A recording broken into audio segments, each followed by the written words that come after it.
Hey everybody, Dale Raper here with Happy Hollow Outdoors. Got a new thing we're starting today. This is going to be the very first episode of our podcast. It's going to be called Bull Mountain Podcast, brought to you by Happy Hollow Outdoors. We're going to be covering a wide variety of topics on this. Going to try to focus a whole lot on a lot of our local stuff that's in our area, you know, Red Bay and the surrounding areas. Going to bring in a lot of people that we know that's been involved with lots of things throughout history in our area. We decided today our first guest is going to be Mr. Bob Tiffin and Miss Judy Tiffin. They've got a little something to do with the owners of Happy Hollow Outdoors. So they're full of history. How many years both of y'all grew up in Red Bay, correct? We did. We grew up here right up the street, about 2 blocks from here, in fact. So we've been here all of our life. Can you tell us anything about this building we're sitting in? Yes, it was. When I was a boy, it was owned by Mr. Yancey, and we called him Pop Yancey. He had one arm gone, so he's just a one-armed man. And he, over here to this side, was where he had the stools, and his fountain was over there on that side of the building. And we'd come up here and date. And he had tables out here where we don't have any tables right now in the front between here and the window. And everybody would sit around and talk and have a big time. And he'd have milkshakes and Coca-Cola floats and root beer and all that kind of good stuff, you know. And he made some sandwiches. Oh, yeah? Yeah, and so we come up here in the afternoon, and especially after footballs. And this was way back, this was before 1955. And our Tiffin Supply Company was just around the block there. And so I'd sneak off over here in the afternoon. And we had a big drawing in Red Bay. And on Saturdays, the last Saturday of every month, in the summertime, the people in town, the merchants would sell tickets. You know, every time you bought something from them, they give you a ticket. And so they put those tickets in a big drum out here and roll them up, and they would give a bunch of money away. Oh, yeah? Yeah, there would be about 3 or 4 drawings during the summertime at the end of each month. I'd never heard that. Oh, yeah, they would be right out here on the square. They shut the street down. We had one traffic light, and it was right out there. And so they would do that, and people would come from everywhere because everybody had bought stuff, you know, during the month. They came to town every Saturday. Saturday was a big deal in Red Bay back in those days. Right. Everybody that lived out in the country, they didn't come to town but once a week. And they come on Saturday. They buy their groceries and then they go back home. And so that Saturday was the day that they drew, and that was a big deal. How big a deal was the railroad track? You know, the railroad back when y'all were younger. Well, when I was a boy, they were all steam engines except for the city of Miami. And it was a modern passenger train, and they had 5 different trains called the city of Miami, and one left Chicago on Monday, one left on Tuesday, one left on Wednesday, one left on Thursday, one left on Friday, and they went to Miami, and they came back. So to give one-day service down to Miami, they had to have 5 train sets. Right. And they did the same thing over at New Orleans. They had the city of New Orleans, and somebody wrote a song about that one.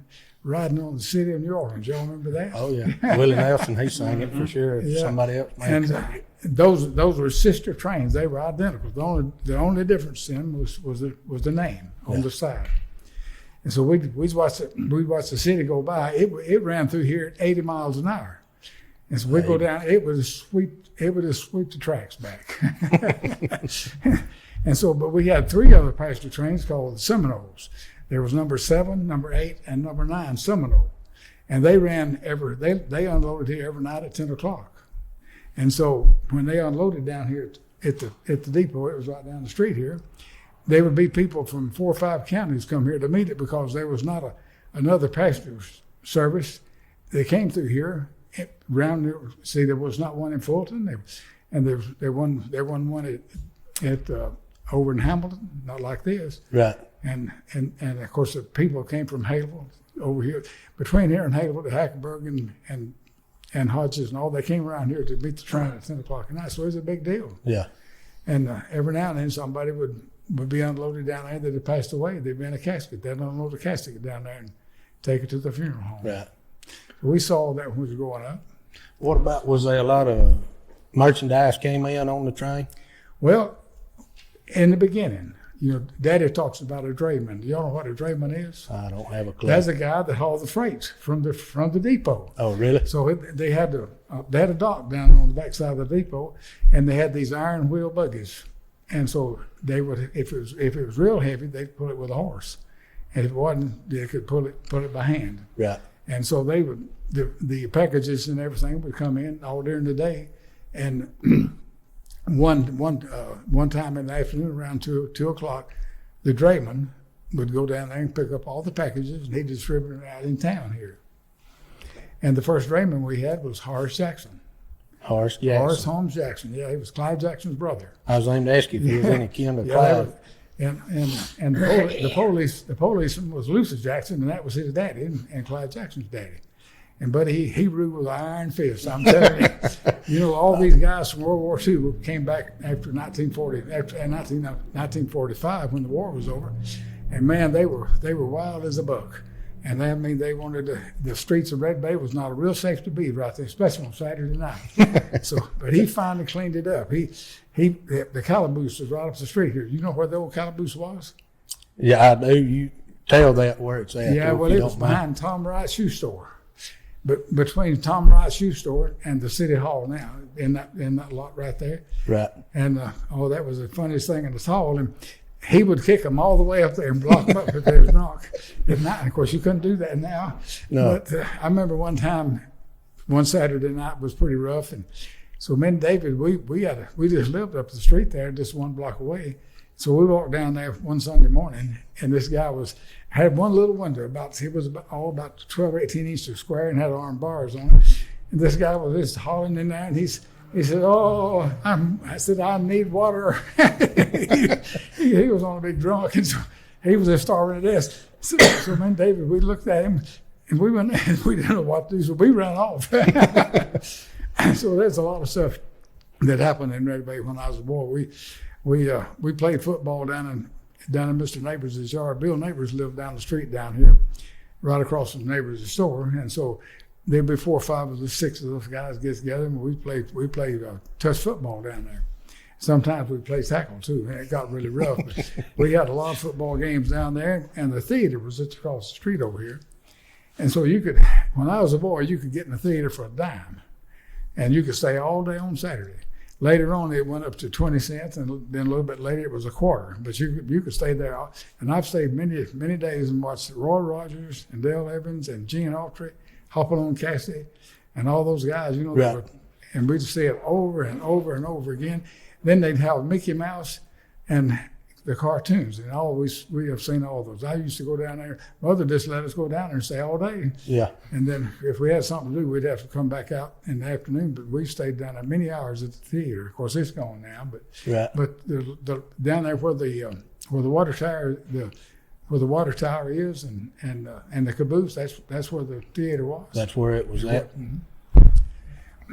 What about did y'all two know each other growing up? You and Miss Judy? Just vaguely. Vaguely? I knew who he was, but I did not hang out with him. He asked me all the time things about the railroad, at the depot. I said, "Bob, I didn't hang out at the depot. I don't know what you're talking about." But he is really fascinated with trains, and he enjoyed his time at the depot. I do know that. And we had 3 really good depot agents. The first one I knew was R.Q. Nelson. He lived down there by the service department, down on the corner. And then we had J.S. McDowell. He lived up there with the Piggly Wiggly now. That's where that White House, right, where Lisa lives now. Mm-hmm. That was his house. And then we had another depot agent. I can't remember his name, but he was a good guy too. We had a real good time growing up here, and I would love to go down there and watch the trains fill up with water. But the water tower was down there, and there was 2 tracks, and sometimes two trains would be there. So we had a long siding that a train could pull over, and he could almost get all of his train on that one siding. So he'd pull in there and get water, and he'd move forward a little bit. And then the next train that needed water, if he was on the main line, one would go north, one would be going south. He could fill it with water too. Yeah. And they had a big pump. The pump in the beginning was steam. See, when Red Bay was built in 1903, and the railroad came through shortly after that, there wasn't any electricity here. Right. So they had to figure out some way to pump the water up to the tower. So they used a steam pump. It had a little. In fact, if you go to over there to where it's at, you can still see the pressure vessel that they used. You know, where they made the steam. And of course, they had to build steam, and so the steam then that was in the pressure vessel ran the little steam pump. Ran the pump. That pumped the water up in the tower, and that's how they did it. Of course, later on, electricity finally came, and then they got more modernized. Yeah, they had electric pump, but back in those days, that's what they had to fire it. Yeah. The guys in the depot had to keep it fired, to make steam. Right. All right, we got to take a little break here, just a short commercial break. We'll be right back.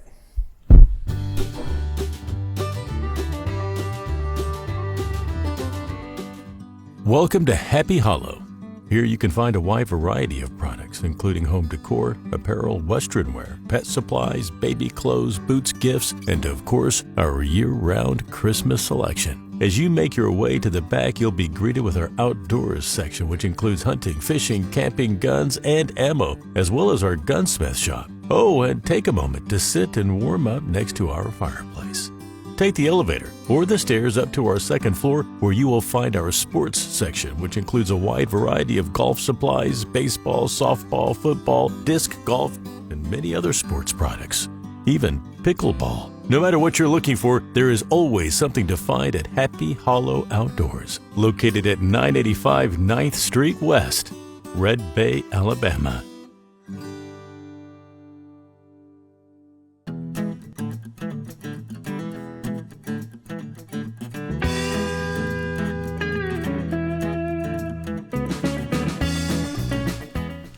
Hey everybody, we back talking to Mr. Bob, Miss Judy. Judy, you told me a story one time I'd like for you to share, if you don't mind to, about a goat. Oh, yes. Do you care to tell that story? No, I don't. I'll have to think about it a minute and see if I remember all of it. But I don't know how old I was. Probably 10. I don't know. But over on the Tennessee River, close to Pickwick, there's an island called Goat Island. And we lived over there for about 6 months one time at a boat dock, at the State Line boat dock. Daddy ran it. So I had a baby brother, but I was Daddy's fishing partner. So out in the middle of the Tennessee River was Goat Island. And one day in May, when the willow flies were out, we went fishing, and we would tie a topwater bait on, followed by a leader with a little topwater bug, and we would catch carp, which are not good eating fish. It was just fun. And there were really goats on this Goat Island. We were fishing around Goat Island, and so one was just handy, happened to be close to the shore, and Daddy pulled the boat up and got out and caught the goat, and we brought it home. And I had it for several years, and one day it came up missing. And we just thought that it had chewed through the rope or something and had run off. And I was grown and had children when I found out what happened to my goat. Daddy sold it or gave it to somebody, and they barbecued it. I was just crushed. I could not believe all these years I had mourned for that goat. And Daddy never told me about it. You don't remember going to a barbecue? No, I didn't. Or anything? No, I didn't. But he kept that secret from me for years and years. Did you fish with your dad a lot? Oh, yeah, growing up, especially when we were at the boat dock. I fished with a game warden a lot. 60-yarder, he was from Belmont, and he was the game warden over there. And I'd go out fishing with him. And I think I was about 10 when we lived there, but I loved to fish. But I married somebody who doesn't get things about fishing. So my fishing career ended when I got married. Yeah. Did you ever hunt when you were growing up? No. I don't know anything about that. Daddy was. Bob, you done a little hunting, didn't you? A little bit bird hunting. Gerald Jackson was my friend going up to school, and his daddy had 2 really good bird dogs. And so when we were in about the 8th and 9th grade, we would go bird hunting before sports started, right. and before I started playing football and everything. And so we would go down in the hollow here in Red Bay, down on the east side of Sarton Hollow over here, right down Highway 1. And there was a really good place to bird hunt down there. There was 3 or 4 coveys in that little spot. We go down there after school and kill 3 or 4 birds every day. Right. And so we cleaned them out. After a while, if you just hunt all the time, you find a covey out, and that's what we did. But then we tried to hunt at other places. Yeah, I really enjoyed bird hunting then. But of course, after we got married, I started working and hunting ceased. Right. I still have my shotgun though. What about so y'all been all over the country traveling. What makes Red Bay stick out the most to y'all? I mean, as far as anything that's going on today, or even anything that's in the history of Red Bay.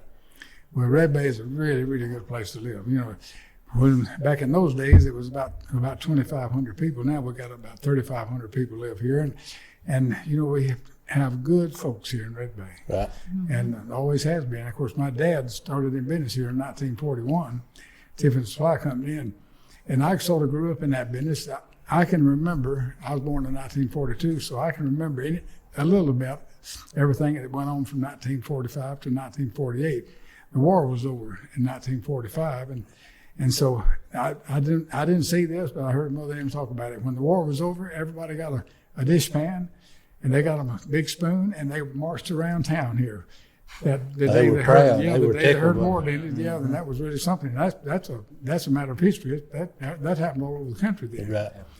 But anyway, we grew up here, and I enjoyed working at Tiffin Supply Company all those years. I learned a lot from my dad, and of course, then in 1964, we had a company move into Red Bay called Commodore Corporation, and they were from Indiana. They were from they had plants in Indiana, and their home office was in Omaha, Nebraska, and they moved down here. And they leased a big building over there from Sunshine Mills, where Sunshine had built some mobile homes, and so they built manufactured housing over there, and they also built sandpiper motorhomes, and so they had a lot of people working. I'd go down there about the first of every month and collect my bill that they owed us, Tiffin Supply Company, because they were always, just like us, always running out of something. And we had all the plumbing and the wiring devices they needed and everything, so they'd come by it.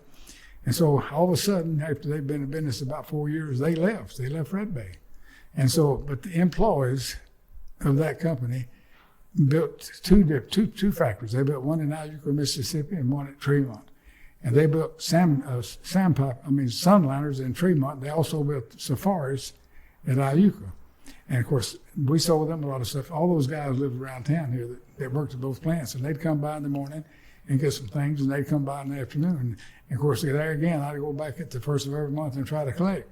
And they both went out of business in about 4 years. 4 years was enough. I reckon it just put them on the chopping block. Yeah. But anyway, we waited about a year or two, and I told Daddy one day in 1965, we built a cotton gin here in Red Bay called the Farmer's Gin and Warehouse. Yeah. And O'Neill Oliver ran it that first year, and then he wanted to sell his shares out to us, and he did. And so Daddy looked at me one day when we didn't have a gin. He said, "You're going to have to go run the cotton gin." I said, "Well, Daddy, I don't know how to run a cotton gin." He said, "Well, you can learn." And so I went down there and started running a cotton gin, the cotton gin we had, and we had 2 big warehouses with them, and we had a guy named Willie Brooks, that was pretty good. He was a pretty good mechanic, and so he worked with us, and Doodle Hunt worked with. You remember Doodle? I guess you do. I've heard of Doodle.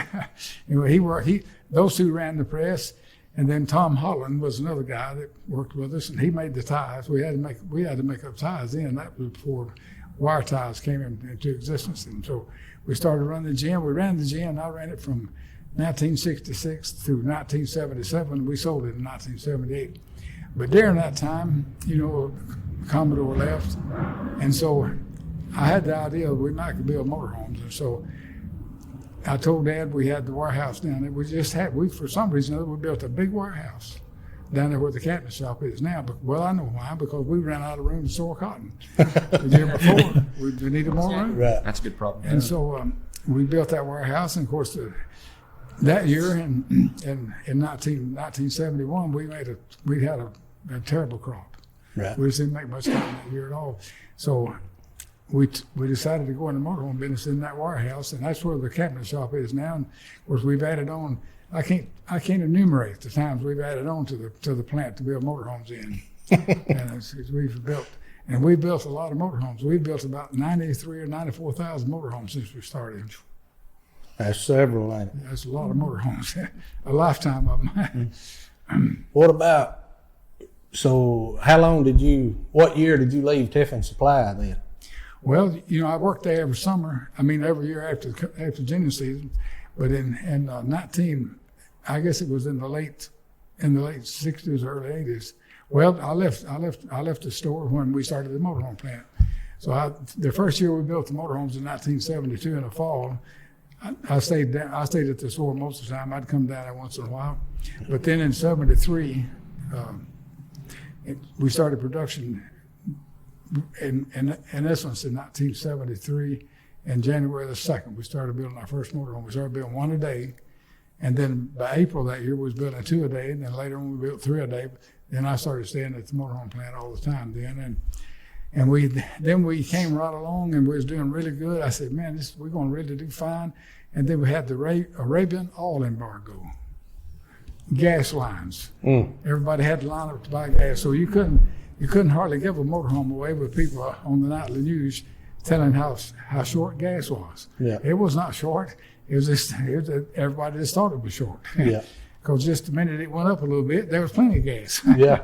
and diesel fuel too. So, but anyway, that's what we did. And of course, we didn't build but 12 motorhomes from January of 1974 till April of 1974.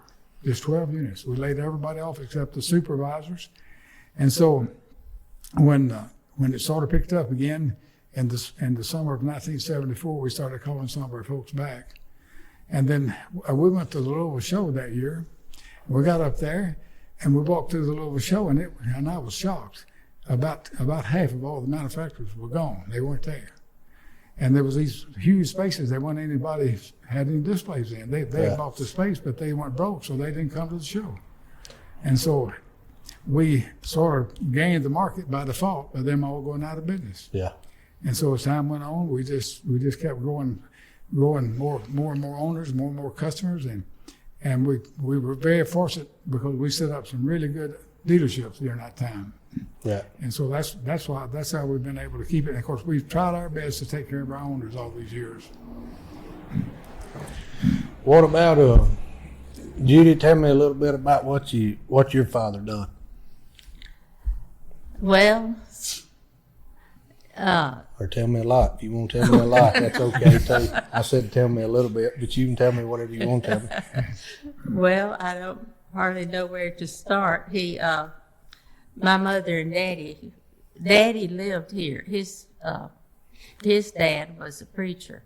So back in the 20s, they lived in Red Bay for a while, and my granddaddy preached at the First Baptist Church. They lived in Belmont for a while, where he preached.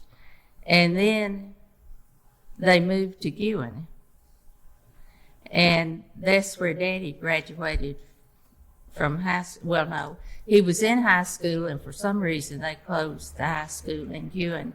And he had to come here. and finished high school in Red Bay, and he lived with his grandparents, who lived just real close to the plant, where the plant is now. And but when he was in Buin, my granddaddy Snow had a cafe and a butcher shop. I think he was a cattle farmer, but so my daddy went to work for him when he was in 5th grade. And he learned how to cut meat and do things like that and run a grocery store. Well, after he and Mother married, they moved to Winfield, Alabama, and he had a grocery store. And then the war was raging, and so he had to sell it. And I was 10 days old when he went off to the Army. He had been drafted. And so after he got out of the Army, he came back to Red Bay and bought a grocery store here. So I was about 3 or 4 when we moved here. And then after a while, he decided that he was going to put in a dairy bar that had the soft serve ice cream. Right. So he did, and that was the first soft serve ice cream around here. And I went to work. I think I was in the 5th grade when we put that in, and I worked all the time. That's how Bob hung out at the dairy bar all the time. And I would try to do my studying, wait on the tables and talk to Bob all the same time, because Bob didn't do much studying. She's telling off on you now. Yeah. But anyway, that's what he did for several years till he sold out. And so I didn't have time to run around town like Bob did. I was working. All right, well, we got to take another short break here. We'll be back with you just shortly.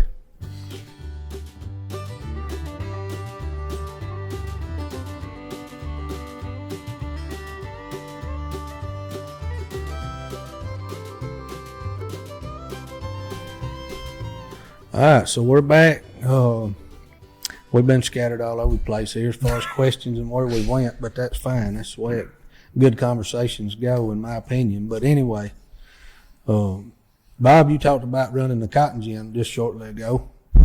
Judy, what was your job there when that was taking place? Well, he put me to buying cotton. I didn't buy like people used to buy. They would get the cotton in, and they would pull it, and they could tell by the staple length and everything, and could kind of grade it, I guess, on the spot. There were a couple of cotton buyers in town besides me, but I bought from cards. They would send the cotton sample off, and they would test it.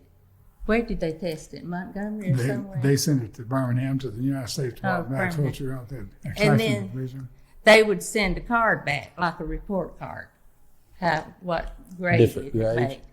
And then the cotton buyer that I sold to would tell how much each day, what they were paying for that certain grade of cotton. Right. So that's how I bought it, was on cards. And then when it rained, everybody would, of course, after it was gin, they would cut a sample out of the bale to give it to send one sample off and give the other one to the cotton farmer. And it would rain, and here comes everybody with their cotton. I was just swamped. And meantime, one time in 1970, Bob got his arm caught in gin. And it was just awful. I was sitting in my little office on the grounds there at the gin, and the way the wind was blowing, I could not hear him hollering. But everybody else could. Over at Sunshine, they could hear him. And Dr. Dempsey came and got him. They had to pull him out of the gin and put him in his suburban-like vehicle he had. There were no ambulances here, and he took him to the hospital in Red Bay. And he was there for 3 weeks. And nobody thought he'd have an arm left when they pulled him out, but he did, and they did. Dr. Dempsey, the only doctor here at the time, did as far as I know. Dr. Federick might have been here. Dr. Dempsey did skin grafts on his arm. Every bit of it took. Yeah. It was amazing. Blessed. Yes, he was really blessed that he has both arms. Yeah. But anyway, that's how we bought cotton. And my mother-in-law said, Lex wasn't even born then. That was before he was born.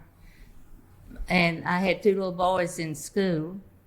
And my mother-in-law said, I believe we could just hang you up on a nail on the wall and you'd go to sleep. Because all these farmers had come in. I had to buy their cotton to go see about. It was something, but it worked out all right. So I remember people talking about schools and everything shutting down in the fall of the year, for cotton picking. Mm-hmm. So was that still taking place then? Part of the time, yes, they were shut down 2 weeks usually for cotton picking. Yeah, I don't know. They might have stopped that, but then I don't know what year they quit doing that. But when I was going to school, they were shut. It was always in October. It was the last 2 weeks in October. Mm-hmm. Yeah. So. But one of my favorite quotes from the cotton gin is, I was keeping books at the gin one night, and this farmer came along and said, "You are John." No, this is somebody else. Okay. No, the guy had his cotton sample under his arm, and he said, "You know what? If it was raining soup, I'd be standing outside holding a fork." And I have never heard that before or since. That's an interesting one. Bob, you mentioned UR. What did he done? Well, UR was a cotton farmer too. And of course, he ran for sheriff. Later on, got elected a time or two. But he bring his samples, and he was always the last one that left. Oh, so yeah. we'd want to go home and go to bed, and he would come in with a bale of cotton, and we'd gin it, or 2 bales whenever, and he'd always be there last. Well, Yeah. but he had lost the previous election that night. And he was there, and he said he took his samples under his arm, and he said, "Well, I'm going to go home and cook a banny hen and invite all my friends." That's my 2 favorite quotes from the gin. It done got his feelings hurt. Hadn't it? Yeah, that's the way it was back in those days. So, Judy, would you want to go to work in a restaurant somewhere? No. I've had my share of that. I've had my Short share of gin. There's some Well. things I just don't want to do anymore. Yeah, Lex, he had mentioned you had told him that you'd help him do anything, but you was not helping in a restaurant. Oh, did I tell you that? No, that's tough business. You got to be there if you want to keep people happy. Right. But I will say one thing about her dad-in-law, A.M. Nix. That's who he was, and he had the best sandwiches anybody ever had. We'd ever had in Red Bay. Really? He would every Wednesday he would barbecue 12 shoulders in his barbecue pit up there, and his barbecue pit is still in the building up there where Sassy Scissors is. Really? Yeah, Yeah, and he I went built back that the other building. day and looked at it, and it's just exactly like it was when he left it. And he would put 12 shoulders in there on Wednesday and barbecue them, and sometimes he'd have to barbecue more. Right. He would use all those up on the weekend. He would do hamburgers and hot dogs and barbecues, and the Sunbeam Bakery guy would leave about 125 dozen buns up there. They'd come up, it'd be 12 to a bag. And he sold on the weekends. He would use all those up, and on Sunday night he would always run out. Yeah. And I remember one time Charlie Beasley came in there, and he was starving to death. He said, and A.M. said, "I'm out." Said, "I don't have Out any of more." barbecue. Out of barbecue. And he said, "Well, just chop up your thumb or your finger." And I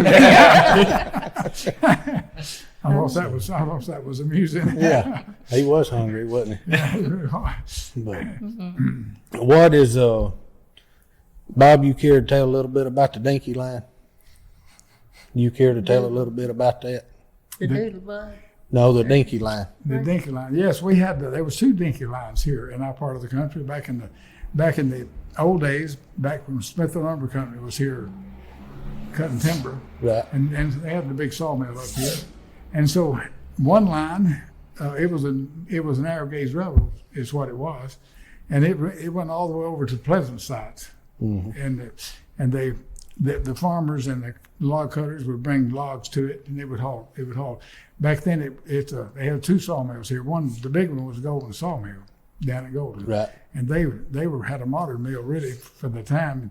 They had a sluice pond, where they dumped the logs into the water and sawmill them. Then there was a line that went down toward Fulton, and so they had that line, and they had the one that went through Pleasant side over there, and they operated a long time, and they decided that they cut all the timber off in this country, so they left. They left out. They left. And of course, we've been cutting timber ever since. They said my dad, and he knew what he was talking about. He said, you can't cut timber in the South fast enough to cut it away. He said, it outgrows what they're cutting, and it always has. Right.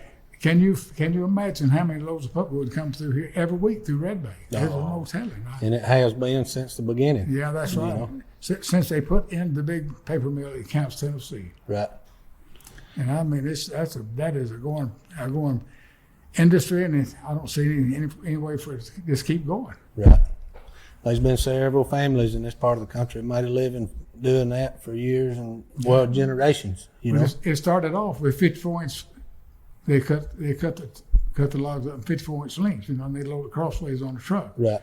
Now they do tree-length logs. Oh yeah. I mean, it's a big deal. What about the movie theater that used to be up here? Do you remember a whole lot about it? Yes, I do. The guy that owned that theater and ran it was Wines Walden, and he had a son that was about 4 or 5 years older than me. His name was Dickie Walden, and they were good folks. They lived there, and we would play with them, and sometimes we'd get a little extra popcorn. But it was over here, right across the street from the drugstore here. Right. And we'd go over there on Saturday, like I said, and you'd stay all day. And of course, later on, when we started dating, they had what was called the Owl Show, and it started at 10 o'clock at night. And so when Judy got off, if we had time, we'd go to the Owl Show and watch that, and then we'd have a little date after the Owl Show, and I had to get her home by midnight. I mean, that's just the way it was. Yeah. So we had the theater, and it was a good theater. The guy that put all those in lived in Burnsville, Mississippi. Didn't know that. Yeah, and he put one in Iuka, and one in Tishomingo, and one in Belmont, and one in Red Bay, and he put one somewhere else. I guess up at Hackenberg Hodges one. But anyway, and he did real well with them for a long time. Yeah. See, back then we didn't have television, and Yeah. and so there was that was the only kind of entertainment you could go to. They would have a live show. I remember seeing Tex Ritter over here at the Red Bay Theater, and Hopalong Cassidy. He came one time, and there was somebody else. There's 2 or 3 more that came and performed up here at the Red Bay Theater. Let's see here. What else? Emmett, you don't have anything you want to say? Not really. Not anything specific. Lex, anything you want to talk about? Covered most of it. Yeah. So what? Break time? All right, we're gonna take another break, folks.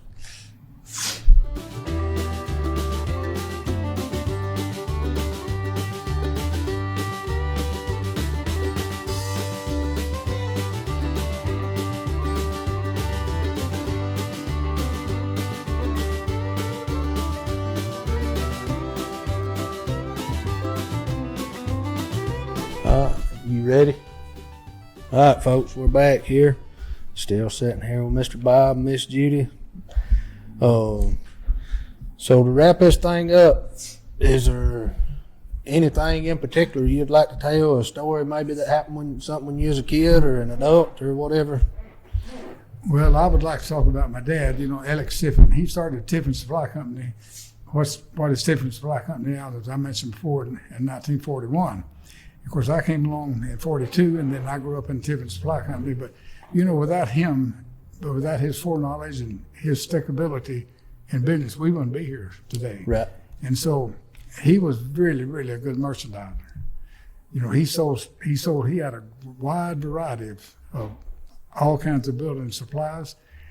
And he sold everything that a farmer here in Northwest Alabama had to have, and a rancher. He had red brand field fencing and red brand barbed wire, and he sold international fertilizer. We had a big supply of fertilizer for the farmers around here to plant their crops, and he sold feed and seed. We sold a ring around product, cotton seed, for the farmers to sell, and we sold soybeans and soybean seed. And he sold a lot of different things. We had a good supply of nails and metal roofing and asphalt shingles. And we sold John's Manville shingles. It was made in Monroe, down New Orleans, Monroe. And they were the premier roofing company back in those days. And of course, his timing was great. He went in business in 1941, and after World War II, the building boom started here because everybody had money because they hadn't spent any during the war because everything was rationed. Right. And so when the war was over, and about 7 or 8 years after the war, all these GIs that came back, everybody in this part of the country was living outdoors, and that's the truth. Yeah. They didn't have water. They didn't have a community water system, and so he sold them water pumps, and he sold them building supplies, and he sold them stuff to build their barns and everything with, and we were really busy during that time. We sold, there's no telling what we sold. Of course, back then we had another competitor, Neighbors and Company down here. So Right. Mr. Neighbors could see our front door and we could see his front door. So we knew who was going in and out. We knew if we lost a customer, we'd see him go down there. It was amazing. But then when the building boom started, Daddy said, we have to sell stuff reasonable. So he sold sheetrock and roofing and the big heavy products of building supplies real reasonable. Right. And so people came from about 4 or 5 counties around here buying materials. And in 1961, 62, and 63, he bought a fleet of delivery trucks. And he bought international 1600 series trucks. I remember this. Oh, that was big back in that Yeah, that's right. time. There was a little V8 engine in them. And he put 16 or 17 foot beds on them, or 18 foot. One of them had an 18 foot bed. And we hauled lumber and sheetrock and mortar mix and roofing all over this country to build all the houses.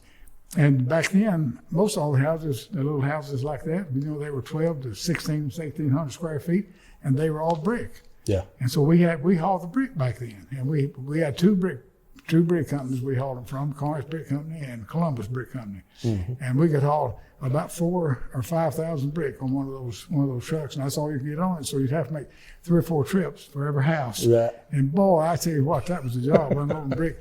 If you was really strong, you could do it about 10 at a time. Yeah. Yeah, they wasn't no Moffat sitting on the back of those trucks, was it? And later on, though, they got smart. They started putting them in bundles, 500 to the bundle, and put 2 holes in them for forks to go in, and that's where the Moffats came in. Of course, that was 20 years past where I was at. But they have that now. Of course, that's what the store has, 2 big trucks like that, and they have those Moffats, and they take the material out and place it around the job and put the brick where they need to be. But we grew up with that and sheetrock, and we put all that inside the house, the sheetrock and the wood and the trim, and that was just a big job. That's what we did when I was growing up, and of course that's when I met Judy, and that's when she lived 3 blocks from me. She lived down there in Piggly, and we lived up here on the street just above here. Right. And so I would see her at school, once in a while, and I knew who she was, and then I got interested in it. I ran her all over the place trying to catch her. And that's the truth. Finally, we got together. And we've been married for a long time. She's raised me 3 good sons, and I'm just thankful. I'm thankful we got married. And I'm thankful we got the building supply company. And I'm thankful we got the motorhome plant. We can help our owners and build motorhomes. And we've employed lots of people. I don't know how many people we're responsible. I guess we've got 2,500 to 3,000 people working for us now. So it's been a good ride. I sure have enjoyed it. The Lord has really blessed us, and I'm thankful. It's I've always got hung up anything in life. seems like I'll get hung up thinking that I've done something, you know, and it's always been the Lord allowed me to do that. Absolutely. You know what I'm saying? It ain't nothing I've done. I mean, it's what He's done through me, anything, you know, so. But, Judy, you got anything you want to tell about your parents or your father, anything, what you learned from him that Learn from who? My parents or yeah. Bob? your father? Or either one, it don't matter. Well, they had a work ethic, and I guess I learned that. Right. Yeah. And I'm married to a workaholic, so I really understand work. Oh, yeah. Well, you know, it seems like in today's time, a lot of people think they're entitled to everything when God plainly tells us we're going to get it by the sweat of our brow, you know, whatever we get. I mean, it's not going to be. Well, I tell, because I've mentioned retirement to Bob a lot of times, and he just can't stand the thoughts of it. He thinks it's wonderful for everybody else to retire. So I've decided work is his hobby. That's his number one thing. That is, some people make a hobby out of golf or Right. fishing, hunting. His is work, which is fine. Yeah, there ain't That's nothing what- wrong with that. Yeah, that's what he wants to do. If he couldn't get up and go to work, I don't know what. And he talks to so many people that every day. If he stayed at home with me, we'd run out of anything to talk to. So as long as he's happy, that's what keeps him going. It's his Right. work. He thoroughly enjoys it. Yeah. Well, all right, folks. I got a little bit. All right, you do got something. I do got something. So one thing Daddy taught us, and I guess his daddy taught him, why he was so good at service. Your daddy pretty good at servicing customer, Oh, yeah. right? So Daddy taught us, well, Tim got to sit by Daddy all the time. So he got to listen to all the conversations and the heartaches and all that kind of stuff. Right. So I come along, I'm 10 years later than Van, and I really got to hear him. Because I drive the coach school bus home and all those kind of things. So with Happy Hollow, that's what our earnest Go. goal is to do, is to service our customers as good as we can, because I've been trained by the best in the business to do that. So that's going to be our goal with Happy Hollows, to service the customer through the store and through e-commerce, and e-commerce is very important.